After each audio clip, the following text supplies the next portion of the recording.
લોક સમસ્યાને વાચા આપવા માટે હંમેશા અગ્રેસર, જનતાના અવાજને સત્તાના સિંહાસન સુધી પહોંચાડનાર, ખોટાનો પર્દાફાશ અને સાચાનો સાથ.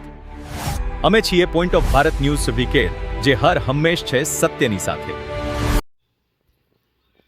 અગડ તાલુકાના રાણકપુર ગામે શ્રી જોગણી માતાજીની પ્રાણ પ્રતિષ્ઠા યોજાઈ.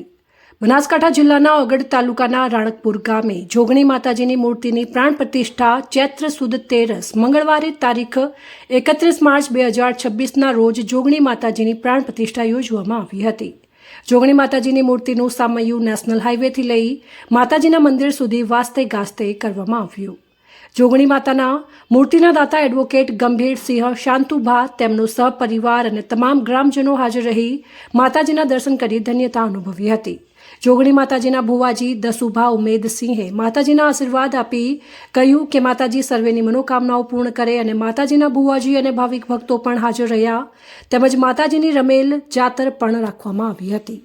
રિપોર્ટર હરીશચંદ્રસિંહ વાઘેલા, અગડ, બનાસકાંઠા. રાણકપુર મુકામે ભુવાજી શ્રી દસુભા ઉમેદસિંહના ત્યાં જોગણી માના પ્રાણ પ્રતિષ્ઠા નિમિત્તે ગામના તમામ ભાઈઓ, વડીલો, આગેવાનો બધા હાજર રહી અને ધામધૂમથી પ્રાણ પ્રતિષ્ઠા કરવામાં આવી. તેમાં ગામ લોકોએ ખૂબ સહકાર આપી અને ભુવાજી શ્રી દસુભાના ત્યાં પ્રાણ પ્રતિષ્ઠા તેમના નિવાસસ્થાને કરવામાં આવી છે.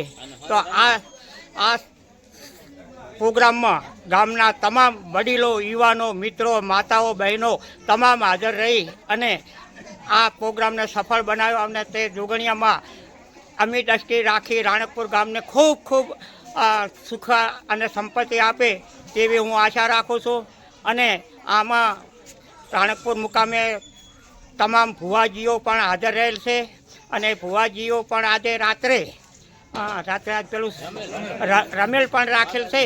તો રમેલમાં સૌ યુવાન મિત્રો, વડીલો, માતાઓ, બહેનો હાજર રહે એવી હું ગામ લોકોને તથા આજુબાજુના તમામ સમાજને વિનંતી કરું છું. અને રાણકપુર ગામે આ પ્રાણ પ્રતિષ્ઠા નિમિત્તે હાજર રહી ખૂબ અવસરને સુધારે તેવી આશા રાખું છું. એ જ બોલો જોગણીયા માતાની જય.